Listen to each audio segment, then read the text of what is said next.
কথা অনুযায়ী পরীক্ষার প্রথম দিন আমরা যারা একটু দায়িত্বে থাকি তাদের আপনারা আশা করেন যে আমরা প্রতিষ্ঠানগুলোতে যাব। আমরা নিজেরাও মনে করি আমাদের দায়িত্বের মধ্যে এটা পড়ে। অনেকেই এসএসসি পরীক্ষা আমরা খুব ভালো মতো কন্ডাক্ট করতে পেরেছি এবং সেই ধারাবাহিকতায় আমরা এইচএসসি পরীক্ষা আজকে থেকে আমাদের শুরু হলো। আমরা মনে করি যেভাবে সম্পন্ন করেছি আগের পরীক্ষাটা এবারও সেভাবে হবে। চ্যালেঞ্জ অনেক এবং অতীতের যে আমাদের যে সমস্ত অভিজ্ঞতা ছিল, প্রশ্নপত্র ফাঁস থেকে শুরু করে অন্যান্য সমস্যাদি ছিল, সেগুলো থেকে আমরা শিক্ষা লাভ করে যেভাবে এসএসসিটা করেছি এইচএসসিটাও আমরা সেভাবে অর্গানাইজ করতে চেষ্টা করছি।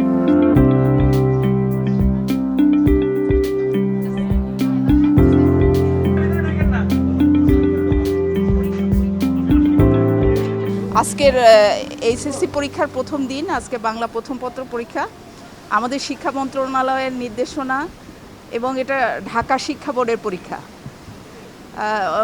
মাধ্যমিক উচ্চশিক্ষা অধিদপ্তরের নির্দেশনা মেনে আমরা সর্বরকম বিধি মোতাবেক অত্যন্ত শান্তি শৃঙ্খলাভাবে এই পরীক্ষা আমরা নিচ্ছি এবং শুরু হয়ে গেছে। আপনারা দেখেছেন ইতিমধ্যে আমাদের 10টায় পরীক্ষা শুরু। আমাদের প্রশ্নপত্র থেকে শুরু করে আমাদের সমস্ত কার্যক্রম, শিক্ষার্থীদের আসা 2 গেট দিয়ে সমস্ত কিছু আমরা শৃঙ্খলাবদ্ধভাবে নিতে পেরেছি, আলহামদুলিল্লাহ, এটাই বলবো আর কি।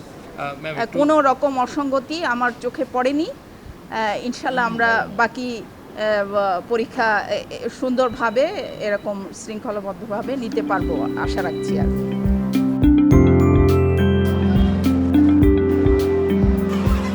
কলেজে ঠিক হয় না এখানে দেয়া, আশেপাশে অনেক কলেজ ছিল সেখানে দিতে পারতো, রাস্তাঘাটও ভালো না, তারপর আবার কলেজটা যে কোথায় খুঁজতেই লাগছে অনেকক্ষণ, রিক্সাওয়ালাও চিনে না, কেউই চিনে না, আর ওই পাশে তো যায় না, এই জঙ্গল দিয়ে আসা লাগছে এত দূর থেকে। বাচ্চারা বলে কোথায় স্কুল, কোথায় কলেজ, তুমি ভুল জায়গায় নিয়ে যাইতেছো। আমি না, কালকে আমি দেখে গেছি। প্রিপারেশন অতটা সুবিধা না, কিন্তু আছে মোটামুটি আর কি, বেশি একটা ভালো না। দেশের অবস্থা তো ভালো না, পড়াশোনা ওরকমই হচ্ছে, কিন্তু আগে থেকে খারাপ, অতটা ভালো না।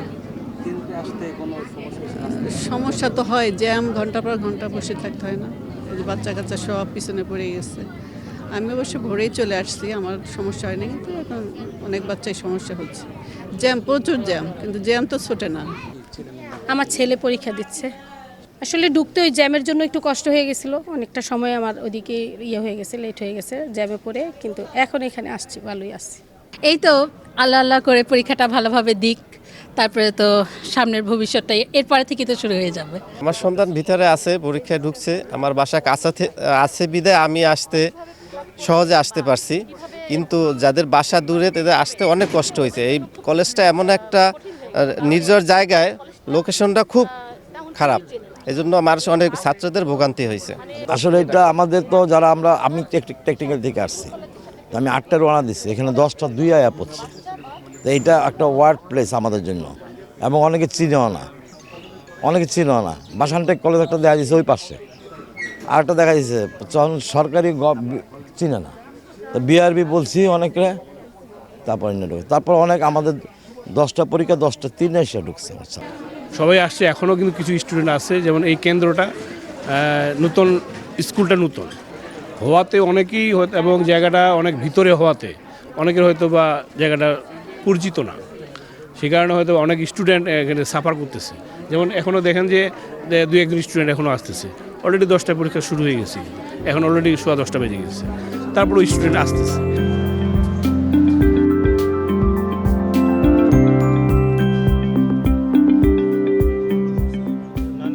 এবছর এইচএসসি ও সমমান পরীক্ষায় সুষ্ঠু, নকলমুক্ত ও নিরাপদ পরিবেশে সম্পন্ন করতে সর্বাত্মক ব্যবস্থা নিয়েছে সরকার। পরীক্ষার্থী কমলেও পরীক্ষার মান ও নিরাপত্তা নিশ্চিত করতে শিক্ষা মন্ত্রণালয়, আইনশৃঙ্খলা বাহিনী ও সংশ্লিষ্ট বিভাগ একযোগে কাজ করে যাচ্ছে।